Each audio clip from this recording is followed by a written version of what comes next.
banyak ayah yang ada di dalam rumah tapi tidak hadir membersamai anak-anak mereka. Bagaimana posisi seorang suami?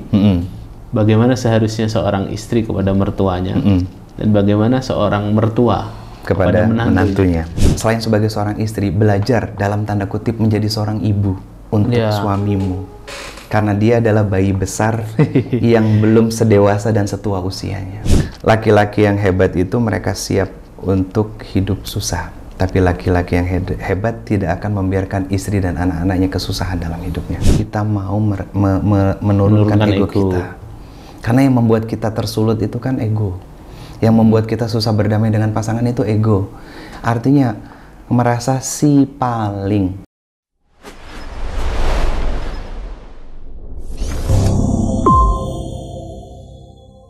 Bismillahirrahmanirrahim. FKM Podcast, hangatkan hati, hangatkan pikiran.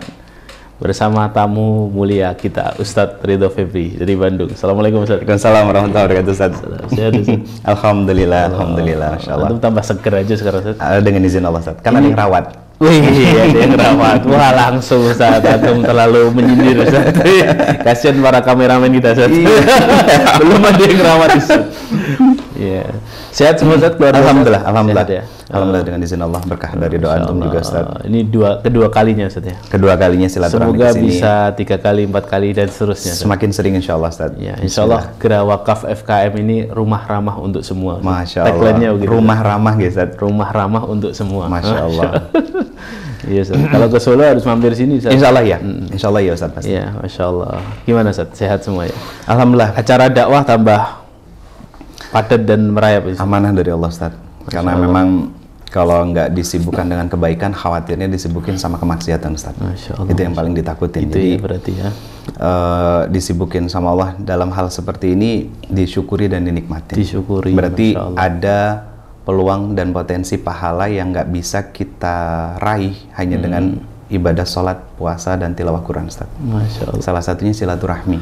Silaturahmi. Menambah keberkahan Ustadz. Masya Allah. Masya Menambah terbukanya jalan rizki. Kan rizki bukan hanya materi Ustadz ya. Termasuk nikmat silaturahmi itu sendiri pun rizki besar dari Allah. Dapat saudara baru, dapat keluarga baru. Jadi sambil menikmati perjalanan dakwah, sambil kita bersilaturahmi, mengenal banyak orang Ustadz. Alhamdulillah, betul Ustadz. Iya, itu hal yang saya suka juga Ustadz. Kenal orang baru, kenal karakter baru, ya kan, Ustadz. Pengalaman baru. Dengan latar belakang yang berbeda. Iya, Masya Allah. Masya Allah Ustadz. Masya Allah. Ustadz Ridho ini sangat concern di dunia keluarga dan pernikahan Ustadz. Alhamdulillah ya Ustadz. Kenapa mengambil tema itu Ustadz? Karena atau memang pengalaman hidup membentuk atau gimana? Satu itu Ustadz. Begitu. Jadi learning by doing dengan pasangan sama orang-orang yang datang ke rumah, yang mereka bukan cari solusi ya sebetulnya, tapi mereka tahu hanya untuk diskusi dan menguatkan pilihan dari sikap mereka. Kalau ditanya kenapa memilih bidang di dunia rumah tangga, sederhana sebetulnya Ustadz. Karena saat rumah tangga itu baik, maka akan baik pula peradabannya. Artinya peradaban kecil itu, ya peradaban terkecil keluarga. Betul Ustadz. Jadi anak-anak juga akan tumbuh sesuai dengan fitrahnya mereka, gitu. Karena diawali dengan suami istri yang sehat secara mental, gitu Ustadz. Dan itu ternyata jadi masalah besar di Indonesia Ustadz. Karena tingkat perceraiannya tinggi. Tingkat perceraian tinggi. Padahal kita kan negara Muslim. Iya. Yang seharusnya kita sudah meyakini bahwa kita punya aturan hidup dalam kehidupan kita, yaitu Al-Quran, dan semuanya terkonsep dalam Islam. Iya. Itu yang selalu saya tanyain Ustadz ke teman-teman, khususnya kayak ke mahasiswa gitu kan. Ada nggak sih fakultas khusus tentang rumah tangga? Dan saya belum nemu itu Ustadz. Iya, belum ada. Dan itu ada dalam Islam. Bener. Tidak ada pada agama yang lain gitu. Lengkap dalam tapi Islam. Nyatanya kita sebagai Muslim malah nggak menjadikan itu dan nggak mencari itu sebagai acuan untuk kita hidup. Benar, gitu, benar, terutama dengan pasangan. Akhirnya apa? Lebih mengedepankan ego dan berujung di meja hijau Ustaz. Oh gitu ya. Nanti itu kita bahas Ustaz untuk soal perceraian. Siap. Kita semuanya sepakat dulu Ustaz bahwa role model rumah tangga terbaik itu kan Rasulullah dan keluarganya. Sallallahu alaihi wasallam. Sehingga kemudian ya kita sebenarnya sudah punya manual book gitu, Al-Quran dan Al-Hadis untuk gimana sih jadi suami yang baik, bagaimana jadi istri yang solihah, bagaimana merawat keluarga dengan cara yang sesuai dengan Islam, itu kan semua sudah betul, gitu ya. Betul. Tinggal bagaimana kita mengolah ilmu itu dengan baik, mendekat kepada ilmu itu kadang-kadang belum disajikan dengan cara yang apik gitu, dengan cara yang renyah, dengan cara yang mudah diterima, karena tidak semua objek dakwah yang ada di masyarakat itu orang-orang yang mau belajar urut, jadi memang harus disajikan dengan cara baik. Saya lihat di usaha dakwah yang Ustadz gelut ini kayaknya memang antum berhasil mengemas dengan ringan gitu, Ustadz, dengan ringan. Jadi saya juga apresiasi, Ustadz. Alhamdulillah. Ya, semoga terus bisa ini, Ustadz. Amin, insyaallah. Bisa mendalami di ini, Ustadz, karena masalah banyak sekali. Terus ini, Ustadz, kalau bicara soal tadi, Ustadz, role model kita Rasulullah SAW dan para istrinya, yang antum baca selama ini ada enggak, Ustadz, cerita Rasulullah bersama keluarganya yang menurut antum paling menarik, Ustadz? Banyak, Ustadz. Kalau dibilang paling menarik nggak bisa di list 1 sampai 10 atau sampai 100, karena atau sebutkan aja satu, Ustadz. Kalau saya, Ustadz, ya, kalau saya itu yang menurut saya paling menarik itu riwayat Ibnu Abbas. Ya bukan paling ya, kalau paling semua ya Rasulullah itu paling. Cuman menariknya itu adalah bagaimana Rasulullah itu melakukan satu hal yang kemudian menjadikan semua istrinya itu merasa dicintai itu. Ya. Jadi Rasulullah itu kalau selesai sholat syuruk, kata Ibnu Abbas radhiyallahu anhuma, itu beliau sholat syuruk, kemudian beliau mendatangi rumah-rumah istri berkeliling, Ustaz. Satu persatu diketuk pintu rumahnya, kemudian ditanyakan kabarnya, didoakan, disenyumi, kemudian pindah lagi, sampai istri yang terakhir lah istri yang hari itu dapat jatah. Gitu, Ustaz. Itu sehingga semuanya dalam kondisi suami ini suami yang tidak hanya tadi fungsinya tidak hanya memberi mencari nafkah gitu ya, tapi juga menjaga psikisnya seorang istri, mental health-nya, menjadi menjadi pelindung, menjadi teladan yang baik, Ustaz. Seperti itu. Kalau Ustadz apa, Ustadz? Saya ambil satu contoh, Ustadz. Ketika Rasulullah SAW sama Aisyah lagi bergesekan, Ustadz. Mungkin kalau bahasa sekarangnya ada sedikit konflik kecil. Rasulullah pernah bertanya sama Aisyah, siapa nih kira-kira yang mau menjadi penengah di antara kita? Apakah Umar? Kata Aisyah, nggak mau. Umar itu salahnya engkau ya Rasulullah, tetap dibenarkan sama Umar. Walaupun orangnya Rasulullah itu kan, orangnya Rasulullah, kubunya Rasulullah gitu. Terus, lalu siapa menurutmu, kata Rasulullah? Ayahku. Oh baik. Akhirnya berdua datang ke rumah Abu Bakar. Mereka lagi, bahasa kitanya lagi konflik nih, Ustaz, tapi datang berdua, itu kan romantis sebetulnya, Ustaz. Sisi nilai romantis yang sekarang jarang. Sekarang orang bermasalah, satu di kamar, satu di ruang tamu, diem-dieman, pakai silent treatment dan lain sebagainya. Harusnya kan ada komunikasi, oke, kita lagi ada masalah, yuk kita sama-sama ngademin pikiran, itu fine. Ini enggak, begitu masalah meledak, satu di kamar, satu di ruang tamu, akhirnya enggak menemukan titik temu, Ustaz. Nah, sampai di rumah Abu Bakar, Abu Bakar udah ciren ya, udah ngeh gitu ya kalau ini ada something nih gitu ciren kan. Itu bahasa apa? Bahasa Jawa Lampung, Ustaz. Nyirini gitu. Iya, nyirini gitu. Apalagi itu memberikan ciri, ada cirinya. Menemukan ciri. Iya, bahwa Abu Bakar tahu ini ada something gitu kan. Terus Aisyah ditanya sama Abu Bakar, apa yang kau perbuat? Apakah kau menyakiti kekasihku Rasulullah SAW? Akhirnya emosinya Abu Bakar tersulut, Ustaz, sampai hampir memukul Aisyah. Ketika Abu Bakar hampir memukul Aisyah, Rasulullah pasang badan, Ustaz. Dan yang hampir terpukul itu tubuh Rasulullah SAW. Dan Rasulullah mengatakan dengan kalimat yang sangat luar biasa, jangan kau pukul istriku.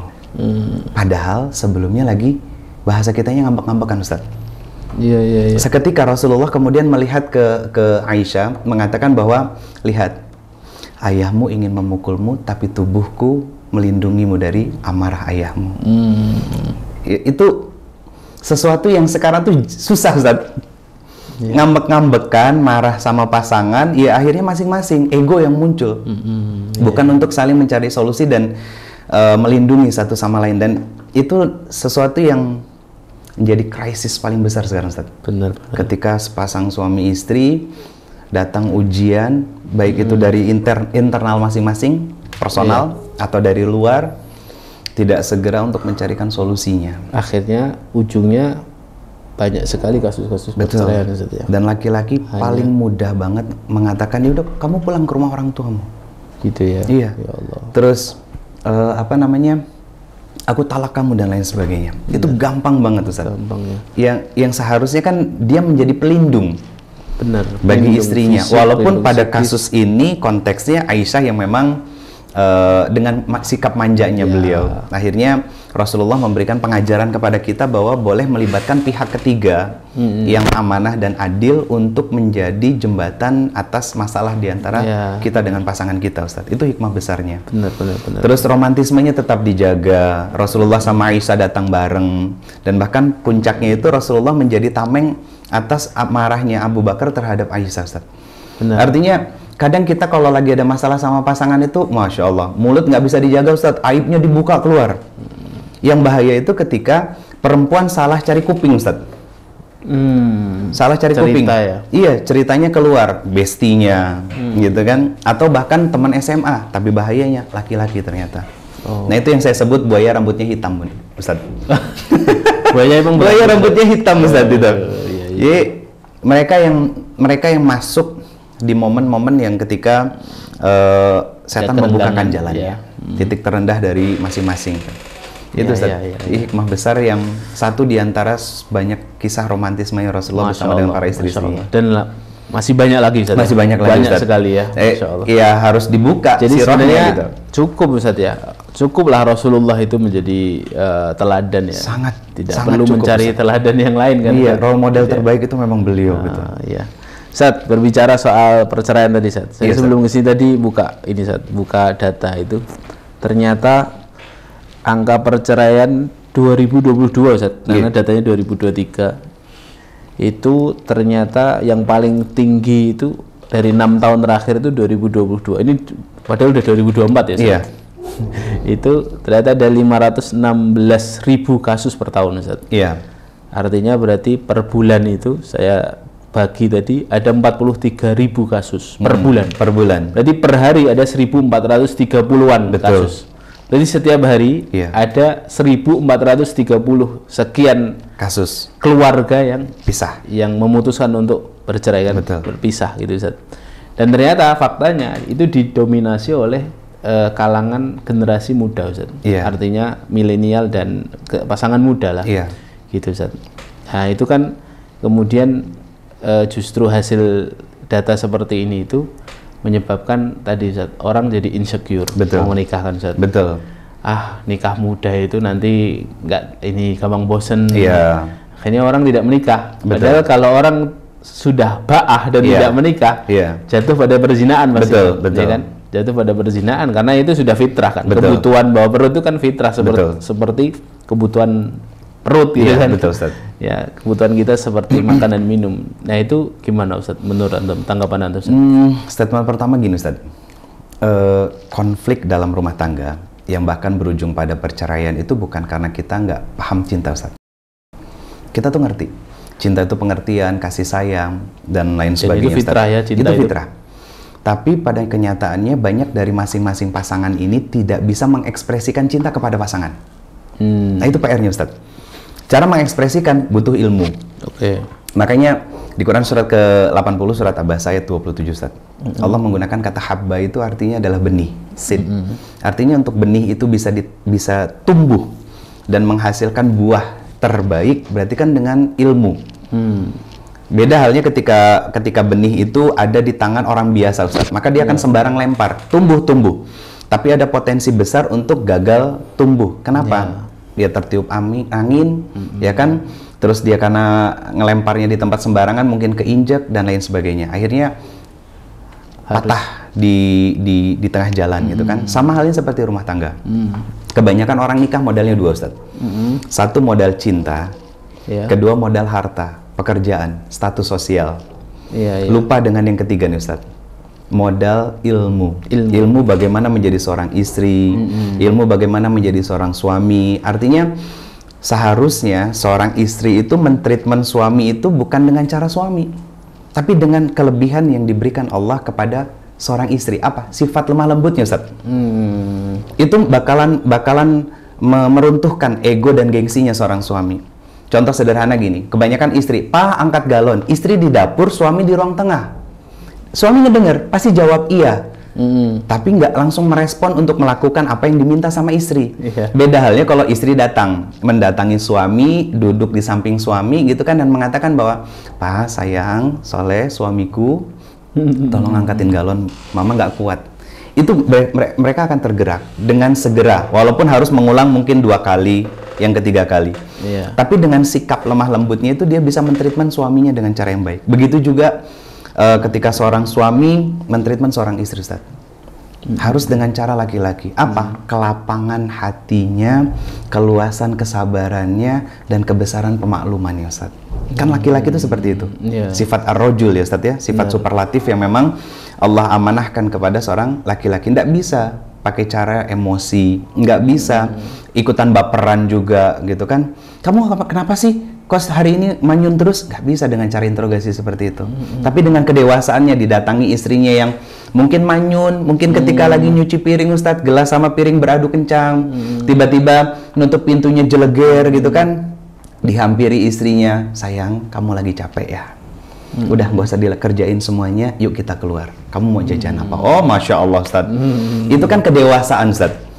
Dan itu sifat fitrah dari seorang laki-laki. Rojulah ya. Rojulanya gitu. Rojulah itu kan berarti dia sebenarnya seorang yang punya banyak hal ya, banyak sifat-sifat superlatifnya, Ustadz. Superlatif. Kemudian harusnya sifat yang keluar adalah memaklumi. Betul, Ustadz. Iya kan. Karena mengayomi. Betul. Karena kan di Haji Wada kalau nggak salah, Ustadz ya, wasiat dari Rasulullah kan tentang wanita salah satunya. Di Haji Wada itu. Jadi artinya tentang kebengkokannya, kurangnya agamanya, kurangnya akalnya, itu kan udah seharusnya menjadi pengetahuan ilmu bagi kita, sehingga kita bisa memposisikan diri kita sebagai seorang suami teladan dalam ketaatan di dalam rumah tangga. Baik, Ustaz. Terus ini, Ustaz, data yang saya baca juga dari kasus perceraian yang ada, itu 75%-nya itu ternyata diajukan oleh pihak istri gugat cerai, Ustaz. Gugat cerai. Berarti kan bisa dua sih cara pandangnya, Ustaz. Ini yang bermasalah suaminya, atau memang ya dua-duanya, Ustaz. Dua-duanya bermasalah. Kan? Bermasalah dua-duanya. Cuman saya mau fokus ke ini, Ustaz, ke suami, Ustaz. Suami dulu. Ya, karena pasti kalau baca data gini, kalau yang ngajukan cerai adalah istri, berarti suami. Walaupun nanti istri tetap harus ada ilmunya. Suami yang dicontohkan oleh Rasulullah itu kan suami yang bagaimana, Ustaz? Suami yang dicontohkan sama Rasulullah SAW adalah suami yang mereka bahasa saya paling gampang tuh suami yang ngangenin gitu, Ustaz.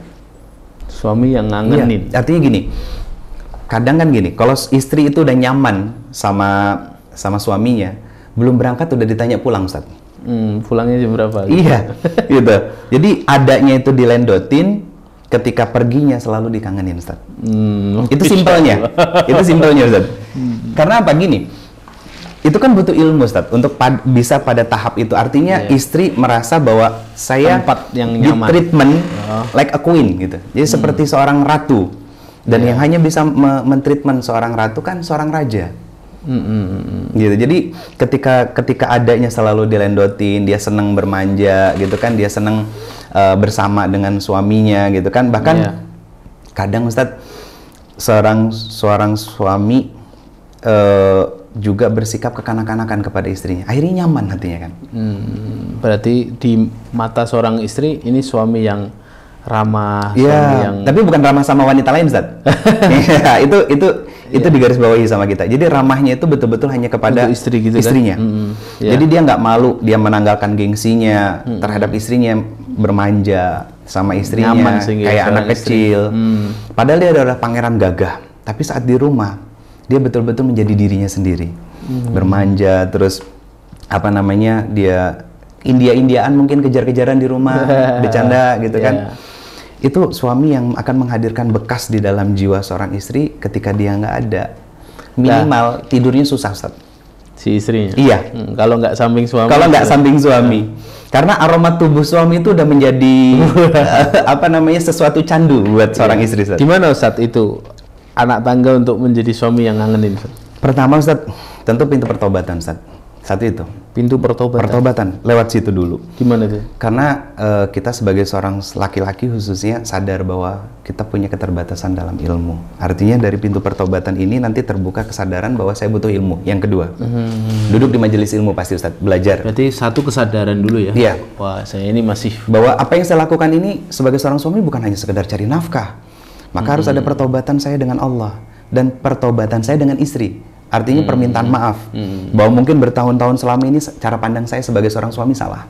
Nah akhirnya yang kedua terbangun kesadaran untuk butuhnya ilmu, mencari guru, duduk di majelis ilmu, halakoh ilmu dan lain sebagainya Ustaz. Nah ketiga, komunikasikan sama istri, bahwa ini menjadi sebuah komitmen visi dalam rumah tangga, bukan hanya sehidup semati, tapi sehidup sesurga Ustaz. Karena syariat yang Allah izinkan sampai ke surganya Allah kan rumah tangga, pernikahan salah satunya Ustaz. Quran surat 52 ayat 21 itu. Itu kan visi besarnya Ustaz. Maka akhirnya apa? Tersadar dengan ilmu semakin bertambah, amalnya semakin banyak, semakin saling menjaga satu sama lain, semakin lapang hatinya atas segala kekurangan dari pasangan masing-masing, yang akhirnya Ustaz, dua-duanya karena komunikasinya baik, tersadar bahwa saya menikahi hamba Allah yang pasti punya kekurangan di dalam dirinya masing-masing. Akhirnya muncul kesadaran bahwa mereka, pasangan saya, dia adalah amanah sekaligus ujian dalam kehidupan saya Ustaz. Amanah sekaligus ujian. Kenapa amanah? Melahirkan kesyukuran Ustaz. Di luaran sana masih banyak rumah tangga yang berkonflik, tapi kita sudah berproses. Akhirnya muncul kesyukuran kita.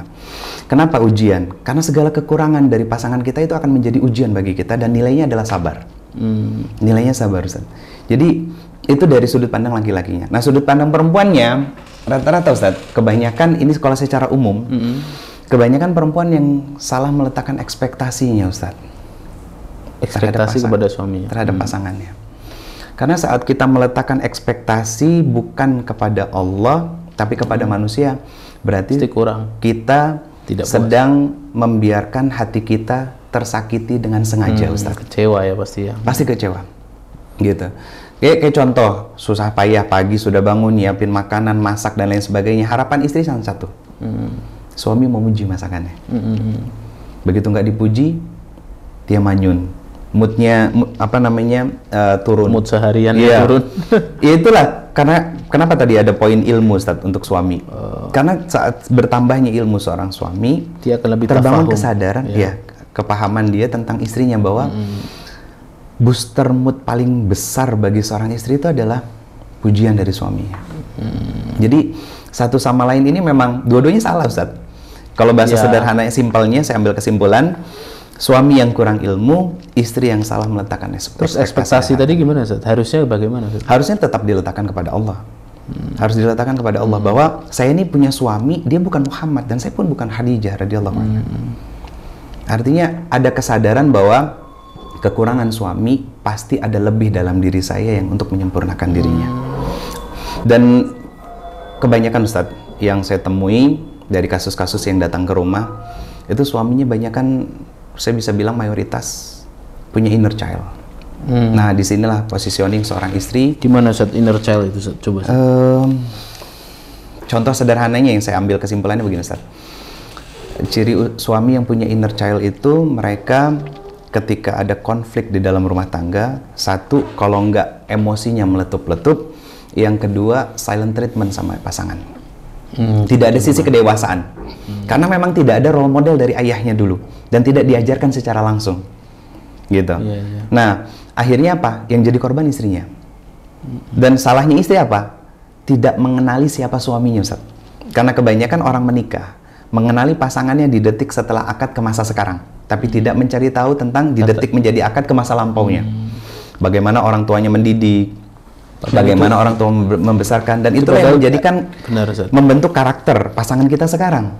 Berarti itu bisa boleh dikatakan itu pertanyaan yang sebenarnya ini ya Ustaz ya, sunnah muakkadah untuk ditanyakan ketika nador. Betul, betul. Boleh dan sangat boleh itu Ustaz. Boleh. Ditekankan untuk ditanyakan. Ditanyakan. Karena tujuannya untuk apa? Untuk kita lebih mengenal, bukan yang ke masa sekarang. Ke masa sekarang kan kita berproses bersama.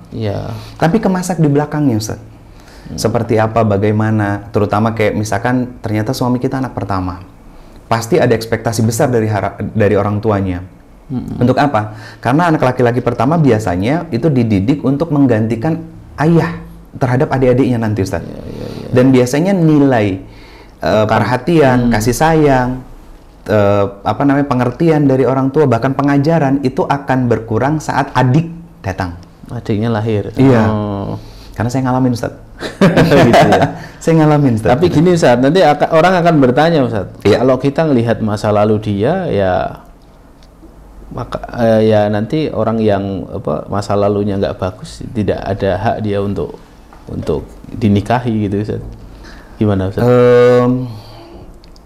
Urusan jodoh kan urusan Allah sih, Ustaz ya. Artinya konteks yang diceritakan itu kan bukan membuka aib secara keseluruhan, tapi tentang pengasuhan.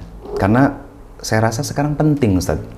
Kalau dulu itu kan di zaman Rasulullah SAW dan para sahabat serta orang-orang saleh dahulu, ketika mau menikahkan anak-anaknya kan dilihat siapa ayahnya, Ustaz. Benar, nasab ya, Ustaz. Iya.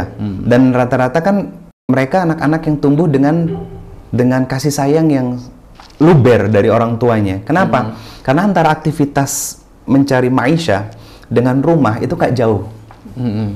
Beda halnya dengan sekarang, Ustaz. Apalagi udah ada ini, Ustaz. Orang tua sudah seorang ayah sudah 8 jam di luar. Tidak ada interaksi fisik. Betul.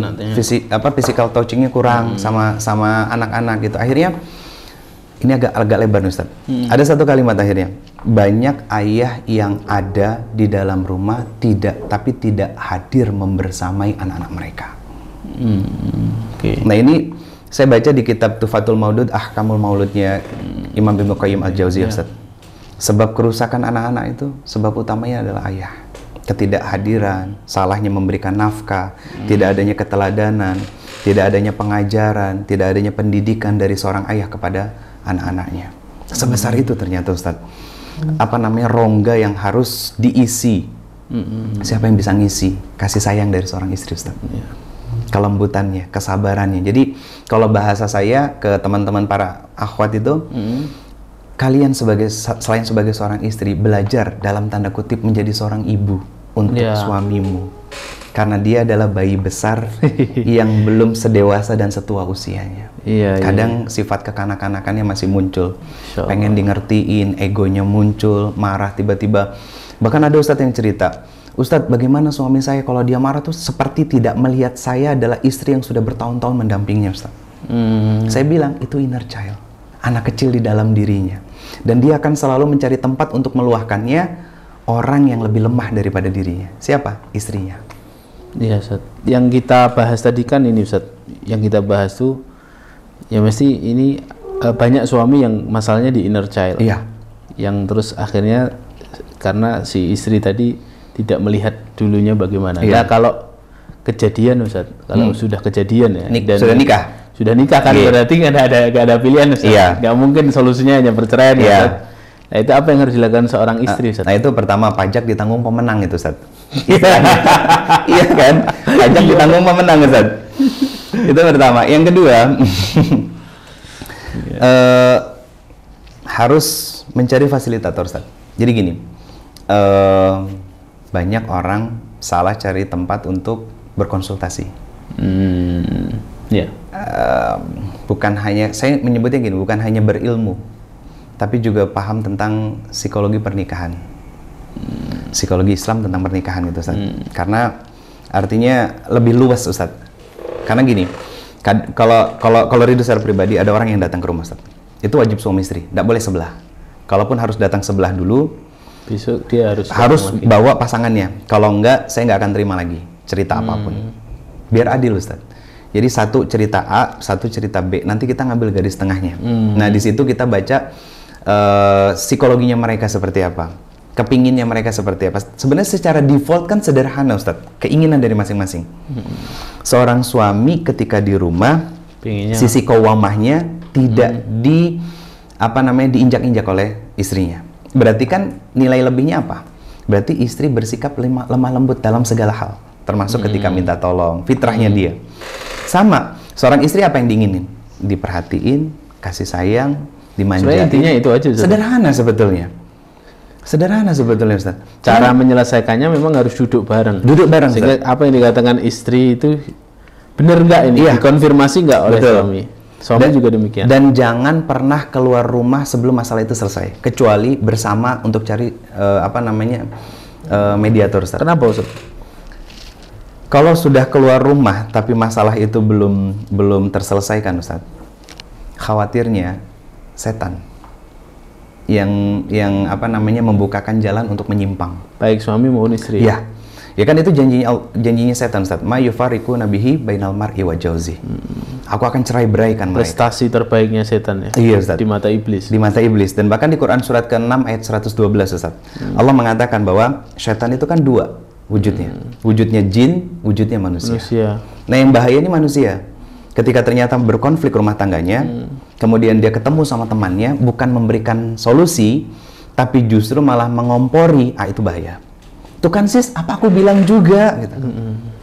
Ya, aku tuh udah ngelihat dengan mata kepalaku sendiri, cuman aku nggak sempat capture lewat foto gitu. Kalau dia tuh selingkuh gitu. Dan padahal di saat itu suami atau istri tadi dalam kondisi sedang lemah kan? Sedang lemah. Iya. Karena dia punya masalah. Betul. Dan bisa jadi cerita dari temannya ini yang kemudian dia datangin, mungkin dia membuka sebuah fakta gitu Ustaz, adalah cerita bulan-bulan yang lalu Ustaz. Iya. Di mana bulan-bulan kesininya suami sudah melakukan pertobatan. Iya. Cuman dia takut untuk menyampaikan kepada istrinya. Tiba-tiba temannya cerita, sis tahu nggak? Aku waktu itu ngeliat suami kamu selingkuh loh, gitu. Jalan sama cewek lain dan lain sebagainya. Ya akhirnya apa? Setan manusia. Setan itu. Itu yang ngeri Ustaz. Kalau setan bentuknya jin kan yuwaswisu fi sudurinas, melemahkan gitu. Kalau lagi berselisih, jangan sampai keluar rumah. Jangan sampai keluar. Kecuali keduanya keluar untuk mencari solusi. Betul, Ustaz.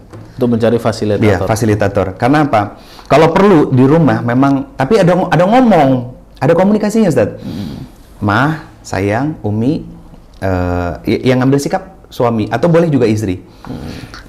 Kita tidak boleh keluar rumah sebelum masalah ini selesai. Ia mau di dalam rumah, saya rasa Ustaz, pernah kok ngalamin Ustaz, pagi gesekan gitu ya, tetap di dalam rumah, nggak nyampe siang udah selesai Ustaz. Nggak sampai siang udah selesai, kenapa?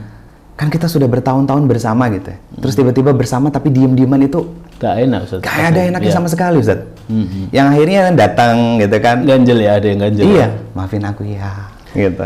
Tapi biasanya yang minta maaf duluan siapa Ustaz? Istri. Kebanyakan istri Ustaz. Karena suami telat mikir. Karena ada gengsinya Ustaz. Kebanyakan itu istri. Tapi walaupun istri minta maafnya, yaitu tadi butuh waktu Ustaz. Daripada suami, kecuali suami yang sudah punya ilmu Ustaz. Kalau suami yang punya ilmu pasti suami yang mendatangi dulu. Gitu ya. Iya, tapi memang uniknya perempuan. Tapi sebenarnya kayak gitu tidak perlu Ustaz, tidak perlu mencari siapa yang salah, siapa yang benar. Nggak perlu Ustaz. Memang dua-duanya dalam kondisi yang sama-sama salah, tidak ideal. Karena gini, kesalahan suami tidak lepas dari kesalahan istri. Kesalahan istri tidak lepas dari kelalaian dari suami. Iya, benar. Gitu. Jadi satu kesatuan Ustaz. Yang akhirnya bukan tentang kamu, tapi ini kita. Kita mau nggak terus sama-sama ke surganya Allah Subhanahu wa taala? Kita mau nggak sama-sama terus menghangatkan cinta di antara kita? Jadi akhirnya cinta ini tuh terus menggelora. Bagaimana anak-anak tumbuh sesuai dengan fitrahnya. Artinya gini Ustaz, bisa ya berarti menyelesaikan masalah tanpa fasilitator. Sangat bisa Ustaz. Saat kita mau menurunkan ego kita. Karena yang membuat kita tersulut itu kan ego. Yang membuat kita susah berdamai dengan pasangan itu ego. Artinya merasa si paling sudah berjasa. Si paling sudah banyak melakukan kebaikan untuk pasangan. Si paling yang ngerasa tersakiti, si paling yang ngerasa terzolimi, si paling capek. Suami ngerasa aku sudah melakukan semua hal buat kamu. Istrinya juga aku sudah capek ngurusin rumah dan selalu menjaga di rumah dan lain sebagainya. Yang kadang suami juga tanpa tendang alang-alang pulang ke rumah, loh, kok rumah berantakan sih? Kamu ngapain aja di rumah? Makanya kadang suka saya kasih tips Ustaz, buat suami. 24 jam jadi seorang suami di rumah Ustaz. Ngurusin anak, ngurusin rumah. Istri kasih ATM, suruh keluar. Atau nginep di rumah orang tuanya. Gak akan sanggup Ustaz. Sanggup ya? Gak akan sanggup Ustaz. Kebanyakan gak akan sanggup. Benar Ustaz. Karena apa? Karena itu bukan fitrahnya kita, dan karena memang kita tidak terbiasa dengan itu. Iya, benar-benar. Makanya disinilah nilai apresiasi itu penting, dan itulah yang disebut tadi sama Ridho sampaikan tentang bagaimana cara mengapresiasikan cinta kepada pasangan. Apresiasi kepada pasangan itu satu. Gitu Ustaz ya, berarti jalan keluarnya satu, pajak ditanggung memenang. Iya. Ya terima aja. Itu kan kamu memenangnya soalnya. Betul. Kamu yang dapetin dia. Kamu yang pilih, dan pernikahan terjadi dengan izin Allah. Artinya adanya ujian dalam rumah tangga itu kan itu isyarat dari Allah, Ustaz. Bahwa isyarat dari Allah kayak lampu sinyal dari Allah bahwa hubungan kita dengan Allah tuh sedang tidak baik-baik saja. Betul. Gitu. Artinya karena yang memasangkan kita dengan dia adalah Allah. Walaupun lewat perjodohan, Ustaz. Kita sudah mengiyakan, berarti kan kita memilih. Iya. Iya kan? Dan Allah takdir kemudian Allah. takdir Allah turun terhadap kehidupan kita, gitu kan? Dan akhirnya yang harus kita ikhtiarkan adalah bagaimana cara menjaga dan merawat cinta ini. Benar. Berarti selanjutnya adalah mencoba merawat, mengusahakan dan mengikhtiarkan agar kembali normal. Iya. Bisa dengan fasilitator, atau yang paling utama sih, pertama sebelum cari fasilitator kembali ke Allah. Sama-sama kembali ke Allah. Artinya ada proses muhasabah, berpisah di dalam rumah itu kan. Untuk membangun kesadarannya kan diawali dengan muhasabah diri dulu. Oh iya, ternyata saya salah. Kalimat yang harusnya dari mulut saya ini nggak seperti ini kepada suami saya, karena pasti akan menyakiti hatinya. Disitulah nanti letak siapa yang akan minta maaf duluan ya. Betul. Di situ terletak menurunkan ego. Iya. Nah, kalau secara default, Ustaz, itu istri gengsinya sebetulnya lebih besar juga. Jadi ketika dia ngambek gitu kan, Ustaz, kadang cari perhatian ya, Ustaz, dengan tingkahnya yang unik tuh. Itu sebetulnya harapannya dia adalah, inginnya dia, doanya dia yang tidak terlafalkan lewat lisannya adalah, aku tuh berarti nggak sih buat kamu? Kok kamu diam aja di kursi? Kok kamu cuek? Kok kamu sibuk dengan gadgetnya, sedangkan aku dengan kondisi lelah seperti ini, kok nggak peka gitu? Gitu ya? Kamu tuh suamiku atau patung gitu? Menunggu sebenarnya. Ada, Ustaz. Dan terus itu kok banyak. sampai seorang istri duluan minta maaf tuh berarti Karena penantiannya udah berulang kali, Ustaz. Hatinya baal lah ini. Oh, gitu. Hatinya baal. Aku akan tetap salah kalau selalu menunggu seperti ini. Dan aku sama dengan menyakiti hati kalau membiarkan seperti ini. Lebih baik aku yang mendatangi suami. Karena kan Rasulullah mengatakan bahwa ketika seorang istri mendatangi seorang suami dan mengatakan bahwa ini tanganku, aku tidak akan tertidur dengan lelap sebelum engkau meridhoi dan memaafkanku. Itu berarti ilmu, Ustaz. Ilmu ya. Kesadaran yang muncul dari seorang istri, dan itu kenapa majelis ilmu banyaknya perempuan, Ustaz. Majelis ilmu sekarang banyaknya perempuan. Semoga justru malah itu simbol apa, Ustaz? Simbol kesadaran atau saya nggak bisa bilang 50-50 nih, Ustaz. Karena banyak jadi simbol pembenaran akhirnya, Ustaz. Nah ya, itu sebenarnya tuh juga kan apa harusnya kan papa jadi suami gitu. Jadi bukan hanya sekedar simbol kesadaran. Memang itu pentingnya kemudian ilmu itu dibalut dengan kesolihan diri, Ustaz. Betul. Kebersihan hati, Betul. Ya kan, ketaatan sama Allah. Kalau ilmu tok membuat orang angkuh, Ustaz. Betul. Ya kan? Betul. Ilmu saja membuat orang angkuh. Betul, Tapi Ustaz. kalau kemudian juga setelah ilmu dia tadi ya kesadaran untuk memperbaiki diri. Betul. Itu justru ilmu yang akan menjaga dia. Iya. Begitu, Ustaz. Dan Ridho mengklasifikasikannya begini, Ustaz, tentang peran manusia. Itu ada 4. Satu sebagai diri sendiri, kedua sebagai suami dan istri, ketiga sebagai ayah dan ibu, keempat sebagai makhluk sosial. Ini runut. Ini runut.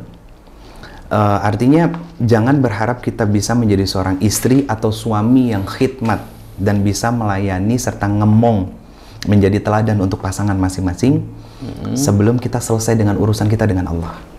Oke. Kita amanah dengan diri kita. Berarti kita amanah dengan janji kita kepada Allah sebagai seorang hamba. Artinya tadi yang Ustadz sampaikan, hatinya sudah bersih.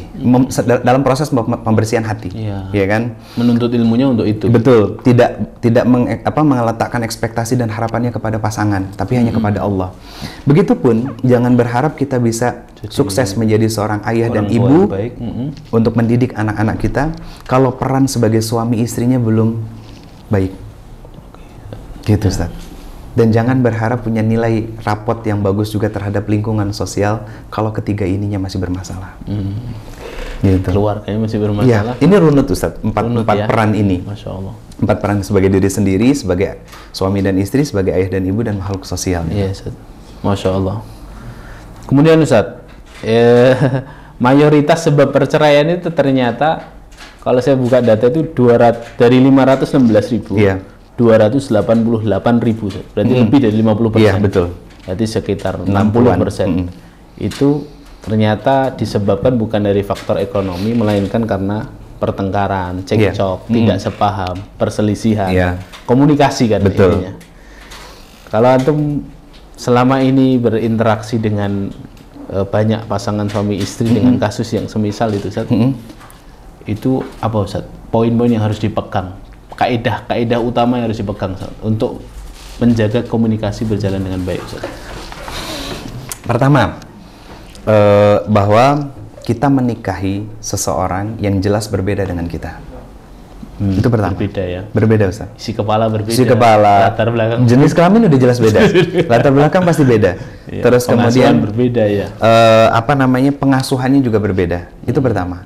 Harus sadar itu dulu, Ustaz. Sadar bahwa kita beda. Beda. Jangan karena kebanyakan gini.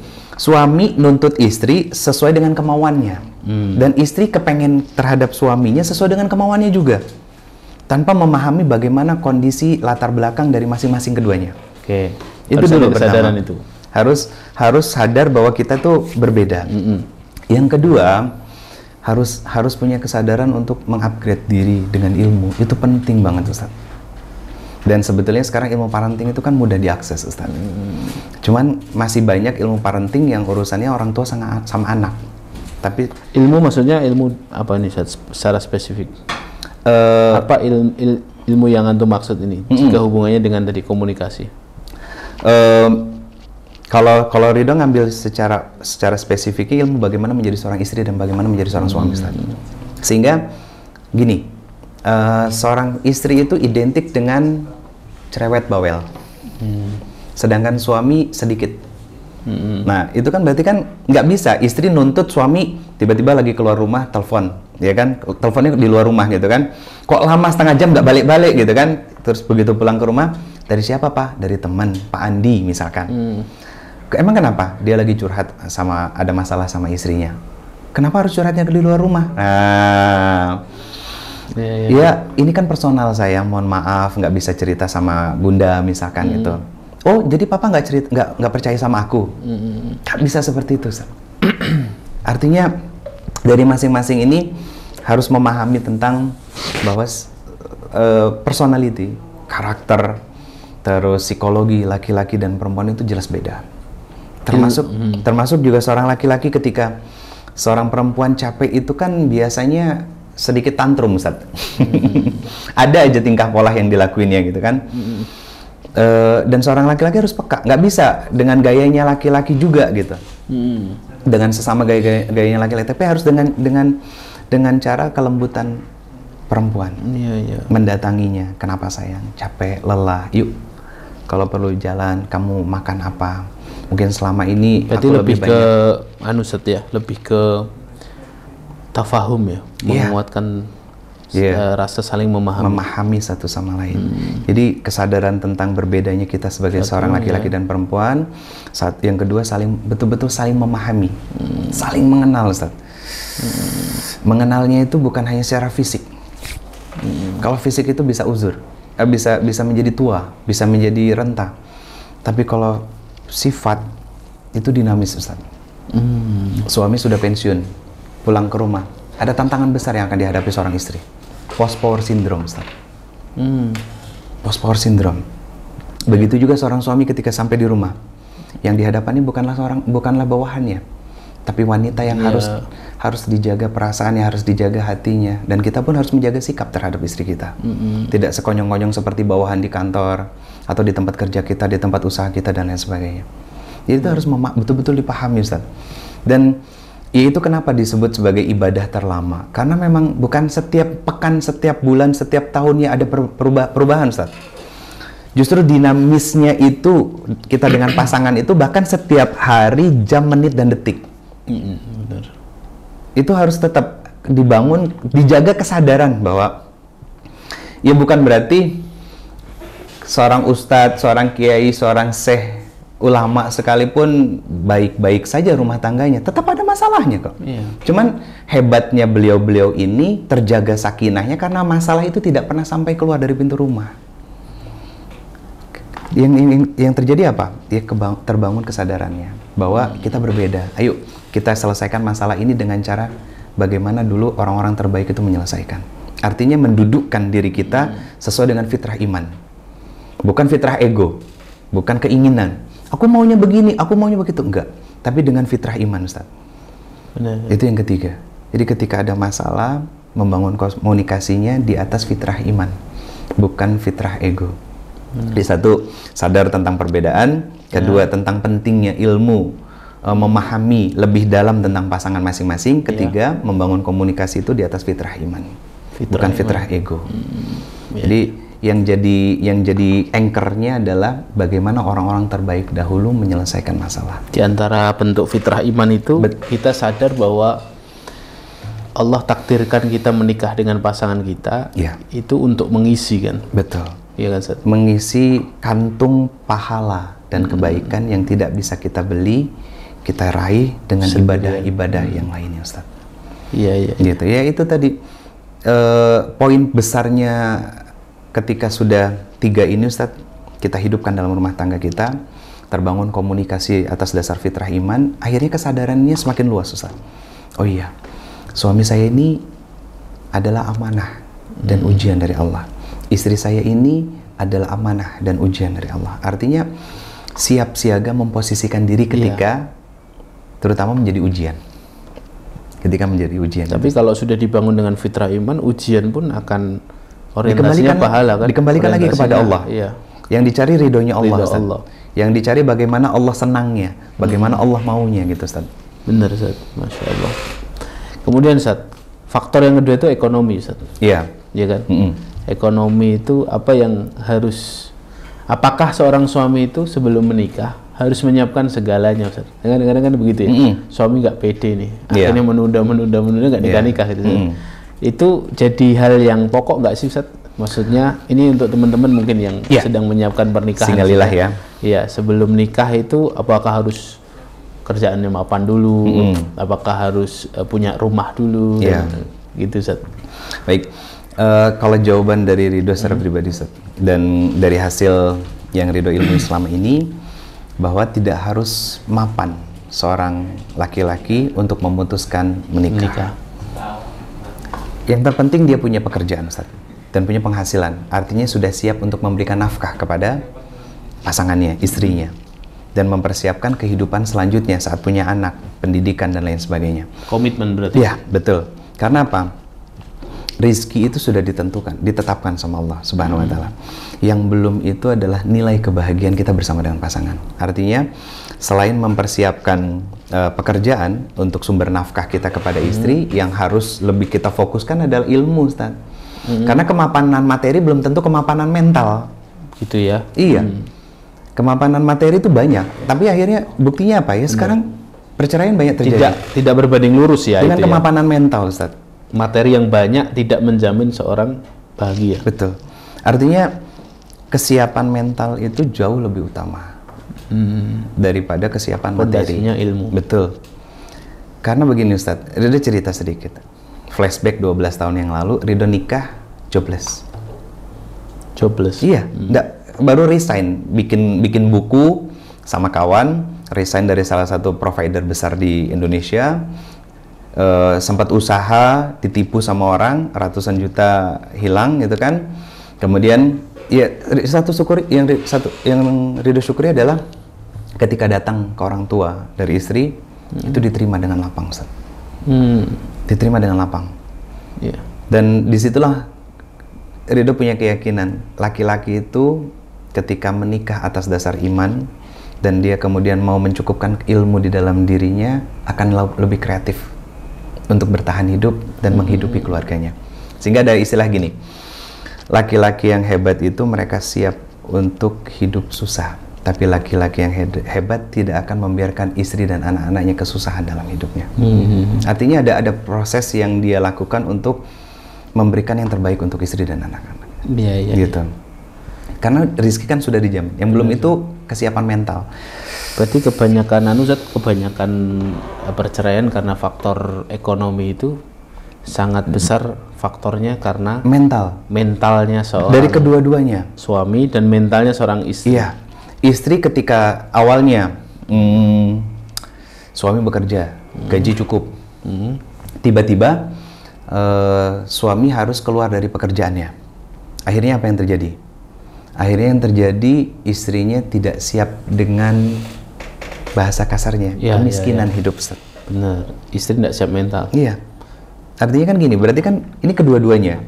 Ya, masalah ekonomi tugas utama dari seorang laki-laki untuk memberikan nafkah. Tapi secara umum, kalau bicara tentang ekonomi, Ridho ngomong tentang kesiapan mental untuk menghadapi kondisi ekonomi yang tidak kita harapkan. Kedua-duanya harus dibekali. Perempuan bagaimana? Laki-laki bagaimana? Keduanya, kalau secara ilmu secara umum bahwa kita bicara takdir Allah. Ya, kehidupan itu Allah berputar. Tapi satu hal yang harus kita yakini adalah rizki itu sudah Allah jaminkan. Kita masih bisa bangun pagi itu rizki besar dari Allah. Allah masih kasih kita sehat, itu pun rizki. Itu yang kadang kita nggak melihatnya secara, saya nyebutnya mungkin cara pandang helikopter, Ustaz. Kan dari atas. Helikopter view, jadi kelihatan semuanya. Kebaikan-kebaikan Allah itu lebih nampak dengan jelas daripada kacamata kuda. Kacamata kuda kan lebih sempit. Kalau kaitannya dengan kebaikan-kebaikan suami, pakai helikopter view. Tapi kalau dosa dan kesalahan suami, pakai kacamata kuda, dipersempit bahwa kita pun lebih banyak dosa dan salahnya. Kesiapan mental itu penting, Ustaz. Benar. Dalam menghadapi kondisi ekonomi yang tidak baik-baik saja. Kondisi COVID kemarin, Ustadz, 2 tahun. Tingkat perceraian kan melambung tinggi, Ustadz. Benar. Jadi memberikan kontribusi besar yang sangat luar biasa. Bahkan ternyata bukan hanya perceraian yang tinggi. Kerusakan akhlak dari para anak pun muncul di momen itu, Ustadz. Banyak anak-anak yang akhirnya terbiasa dengan gadget. Yang di usia-usianya yang masih kecil, yang tidak punya filter kan? Tidak punya filter. Mereka tidak bisa memposisikan diri di meja makan bersama dengan keluarga. Bahkan juga orang tuanya memberikan contoh begitu. Jadi kalau urusan nafkah bisa diusahakan bersama. Yang penting ada komitmen, tanggung jawab. Betul. Yang paling penting di antara apa namanya kesiapan ekonomi adalah kesiapan mental. Iya. Mempersiapkan mental untuk menghadapi kondisi yang tidak baik. Kaitannya soal ekonomi, Ustaz.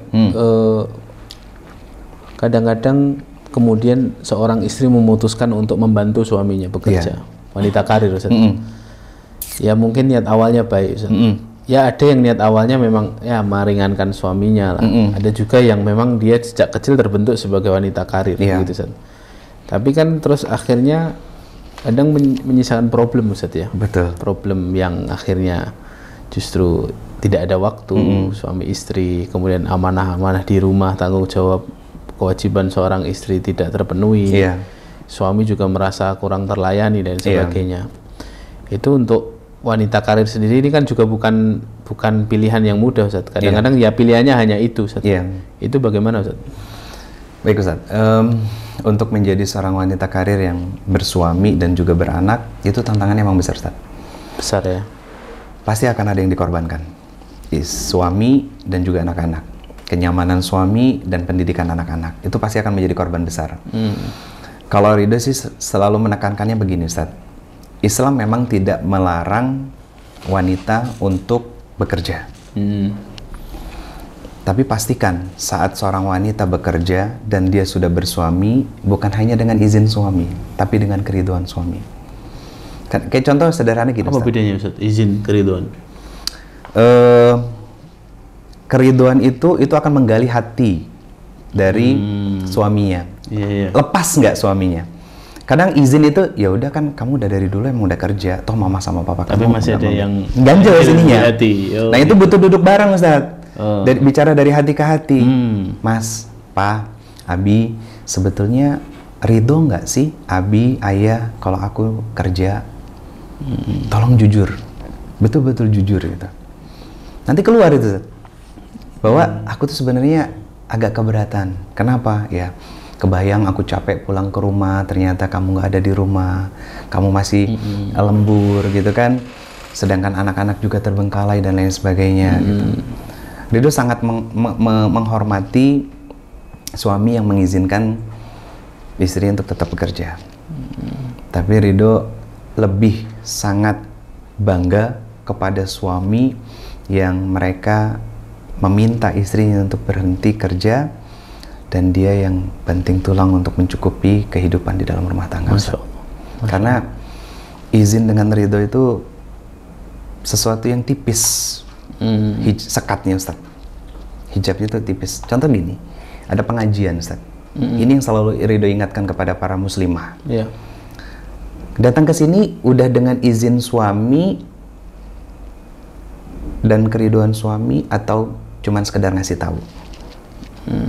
Cuman sekedar ngasih tahu gini Ustaz. Pak, nanti ada pengajiannya Ustaz Umair di Anu gitu kan. Oh iya, Mama boleh berangkat nggak? Ya berangkatlah. Itu ngasih tahu Ustaz. Suami ngizinin. Tapi apakah Allah ngeridoin? Belum tentu. Bisa jadi saat istri mau berangkat, suami punya hajat Ustaz. Karena tahu istrinya sudah mau berangkat, dia tahan diri. Terus suami nggak meridoi. Itu yang Ridho khawatirkan, keberkahan ilmu di majelis ilmu para muslimah tidak Allah berikan karena tidak ada ridho suami di dalamnya Ustaz. Terus bagaimana cara mendapatkan ridho suami? Nah, ketika minta permit sama suami, minta izin sama suami, Pak, ada pengajian Ustaz Umair nih nanti di masjid Anu gitu kan, bareng sama ibu-ibu yang lain. Mama boleh berangkat nggak? Suami akan jawab. Jawaban pertama nih Ustaz, ya udah Mama berangkat aja nggak apa-apa. Nanti anak-anak gampang sama aku. Toh nggak lama kan, cuma 2 jam 3 jam. Iya Pak, Mama izin berangkat ya. Kira-kira Papa meridoi nggak Mama untuk berangkat? Mungkin itu dianggap lebay Ustaz. Tapi di situ ada nilai besar yang menjadi hikmah apa? Suami merasa dianggap lebih dari hanya sebatas minta izin Ustaz. Oh ternyata dia minta keriduan saya karena dia sadar bahwa ridho Allah ketika menjawab itu penuh dengan keriduan. Dengan keriduan, dan bukan hanya keriduan yang diberikan, itu betul-betul kalimat cinta yang muncul Ustaz. Mama, Papa meridoi Mama ngaji. Karena apa? Saat Mama menjadi istri yang salihah, Papa pun akan bahagia dan anak-anak akan mendapatkan seorang guru yang Masya Allah. Oh itu berkah Ustaz. Berkah itu. Jadi bekerja bagi seorang muslimah bukan bagian dari nafkah ya Ustaz ya. Kalau menganggap bahwa seorang istri bekerja menjadi bagian dari nafkah juga, pasti akan celaka itu. Salah ya. Pasti akan muncul fitnahnya Ustaz. Gitu. Silakan membantu Tapi suami. ada juga realitanya begitu Ustaz. Banyak Ustaz. Suaminya tidak bekerja. Suaminya pendapatannya mungkin lebih sedikit. Akhirnya istrinya yang apa namanya, yang bekerja dan dengan pendapatan yang lebih besar. Pokoknya gitu kan? Pokoknya ada di istrinya akhirnya. Akhirnya kan timpang ya. Betul. Si istri jadi merasa lebih superior akhirnya. Ya, superior akhirnya. Nah seharusnya istri di sini dia sadar bahwa suaminya harus didorong. Sebagaimana Khadijah dengan Rasulullah dulu, Ustaz. Khadijah kan menurunkan apa namanya segala yang ada di dalam dirinya untuk mendampingi Rasulullah SAW dan bahkan diberikan semuanya kepada Rasulullah SAW. Artinya gini, bukan memberikan pekerjaannya karena bisa jadi beda bidangnya. Artinya diberikan dukungan secara moral kepada suaminya untuk berusaha lebih besar dan lebih keras lagi, Ustaz. Kalau perlu didampingin, artinya ada modal nih, yuk aku resign nih, yuk kita bisa bikin usaha. Justru malah ketika couple planner seperti ini banyak yang lebih sukses Ustaz daripada nilai yang didapat selama ini dan sebelumnya. Itu yang Ridho dapetin ketika betul-betul berhijrah karena Allah, untuk Allah, fokusnya satu sama lain. Karena apa? Bisa jadi suaminya ini punya nilai lebih di manajemen misal. Tapi istrinya relationship-nya bagus. Nah, akhirnya kan terbuka jalannya Ustaz. Iya, pasarnya terbuka. Terbuka pasarnya. Yang namanya dia kerja di kantor, gaji sudah ketakar. Yang satu lagi mungkin dia operasional lebih besar secara nilai gajinya. Ketika ini dijadikan satu kepala, ya kan, di dalam satu usaha, itu kemungkinan untuk menjadi besarnya lebih besar, Ustaz. Jadi sebetulnya potensi-potensi, kemungkinan-kemungkinan dan posibilitas-posibilitas yang Allah hadirkan sebagai pilihan dalam kehidupan kita bersama dengan pasangan itu Allah bentangkan luas, Ustaz.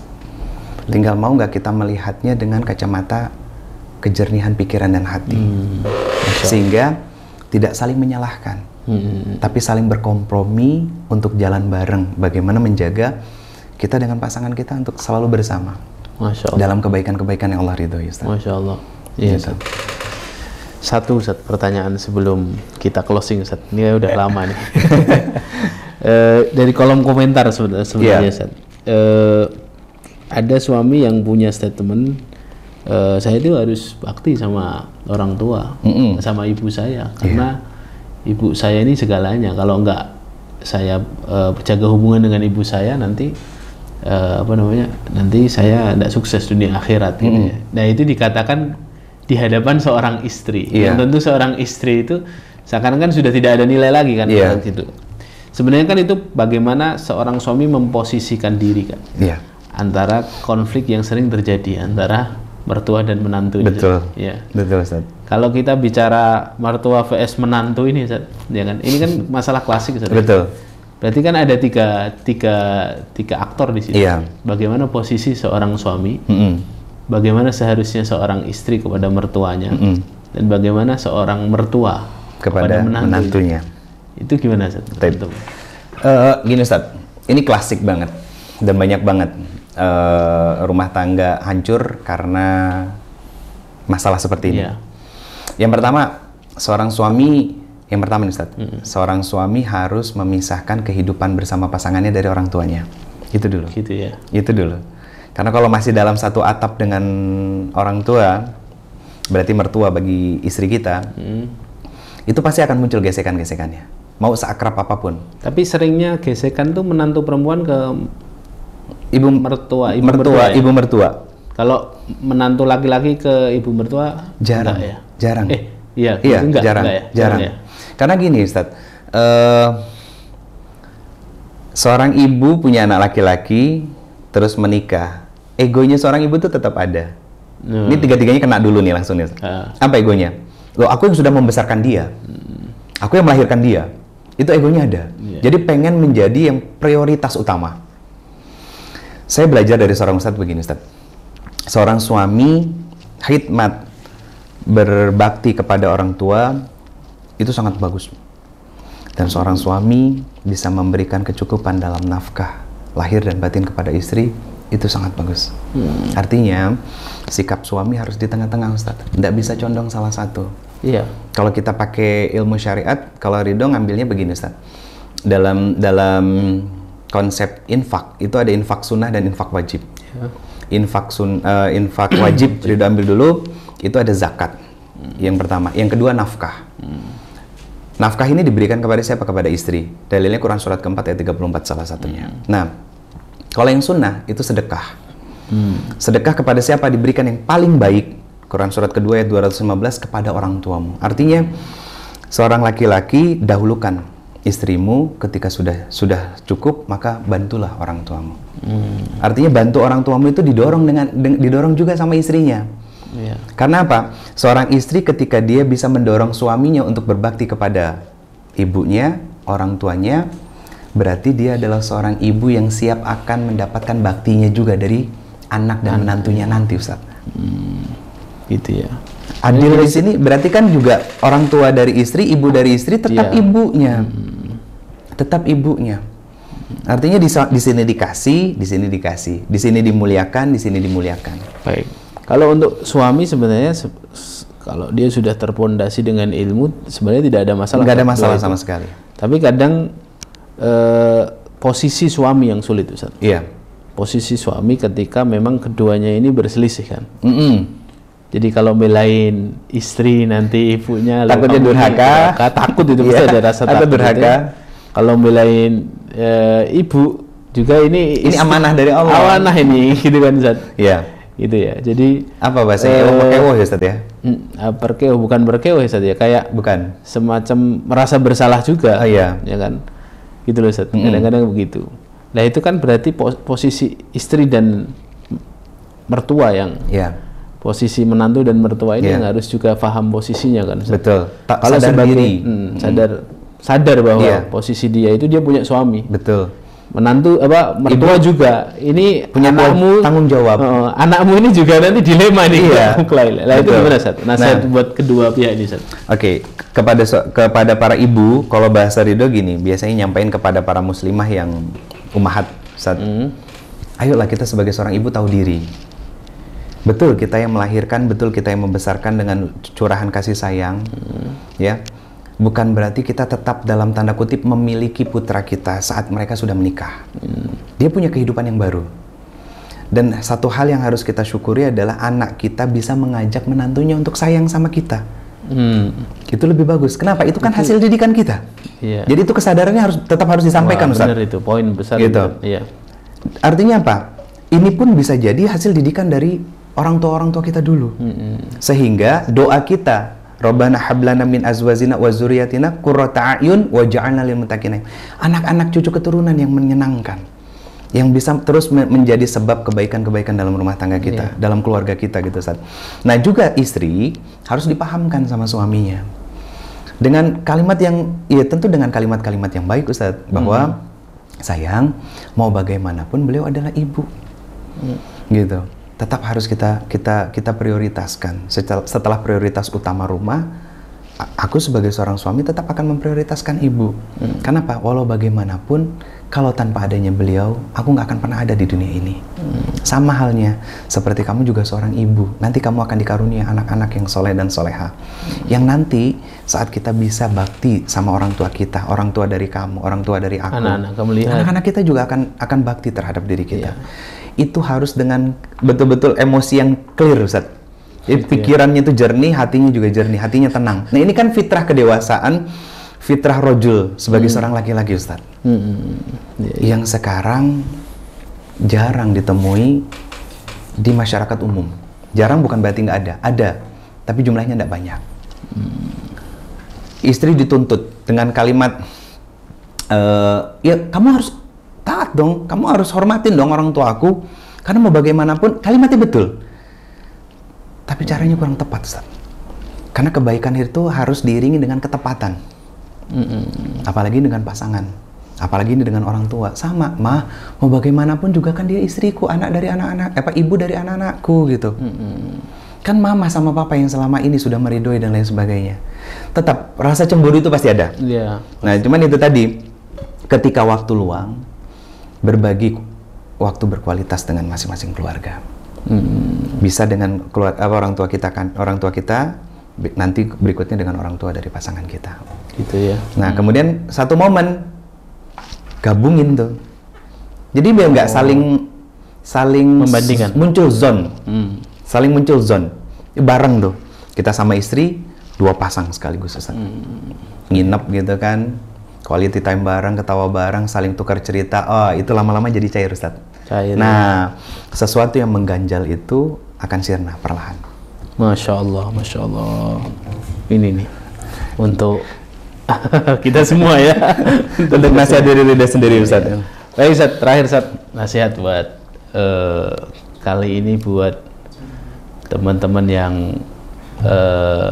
sudah menjalani masa pernikahannya, Ustaz. Kadang-kadang orang sudah sekian tahun menikah, ada rasa jenuh, ada rasa karena masalah di pernikahan. Untuk itu, Ustaz. Kalau yang podcast lalu kan kalau nggak salah buat teman-teman yang mau menyiapkan pernikahan. Nah, sekarang untuk teman-teman yang baik. Bismillah itu. Teman-teman semua yang dirahmati Allah, berapa tahun pun usia dari pernikahan kita, 5, 10, bahkan lebih dari itu, pasti akan ada kejenuhan kita dengan pasangan kita. Itu manusiawi. Hal yang harus kita lakukan adalah menghadirkan kehangatan kembali, itu hadir dalam rumah tangga kita bersama dengan pasangan kita. Bagaimana caranya? Quality time dan physical touch dengan pasangan kita. Karena itu akan kembali menghangatkan kita dengan pasangan kita. Banyak dari kita yang sebagai seorang suami sibuk dengan aktivitasnya di luar rumah, sehingga kita kurang memperhatikan pasangan kita. Istri pun demikian, sibuk dengan urusan anak, urusan rumah, sehingga khidmatnya kita, terus sentuhan fisik kita dengan suami kita pun mulai berkurang. Kenapa? Saat menidurkan anak, ternyata kita juga tertidur di situ dan suami kita sudah tertidur juga di kamarnya dan lain sebagainya. Maka saya berpesan, usahakan untuk selalu ada quality time bersama dengan pasangan. Walaupun itu hanya sebulan sekali, syukur-syukur bisa lebih intensif, misalkan 2 pekan sekali silakan. Nggak perlu mewah, karena yang namanya quality time itu nggak harus sewa hotel mahal, villa, keluar negeri dan lain sebagainya. Cukup keluar bersama dengan pasangan kita berdua saja. Apakah itu jajan makanan yang disuka sama pasangan kita di pinggir jalan, ketawa lepas, ya kan, bahkan sampai saling menangis satu sama lain untuk mengingat bahwa bertahun-tahun kita melewati jalan yang sama dengan kendaraan yang mungkin berbeda. Di situ ada rahmat Allah yang Allah berikan kepada kita dengan pasangan kita untuk menguatkan dan mengekalkan cinta kita bersama dengan pasangan, semoga sampai surganya Allah Subhanahu wa taala. Masya Allah, amin, Allahumma amin. Terima kasih banyak. Sama-sama Ustaz. Ya, sama-sama Ustaz. Khair kehadirannya di FKM Ustaz. Alhamdulillah Ustaz. Semoga Allah lancarkan semua usaha dakwah antum. Amin, amin. Jaga keluarga Allah berkahi semua. Amin, amin, insyaallah. Demikian teman-teman podcast kita bersama Ustaz Ridho Febri. Semoga kita nanti bisa podcastan lagi. Insyaallah, insyaallah Ustaz. Ya, kalau ke Solo. Barakallahu fikum. Assalamualaikum warahmatullahi wabarakatuh.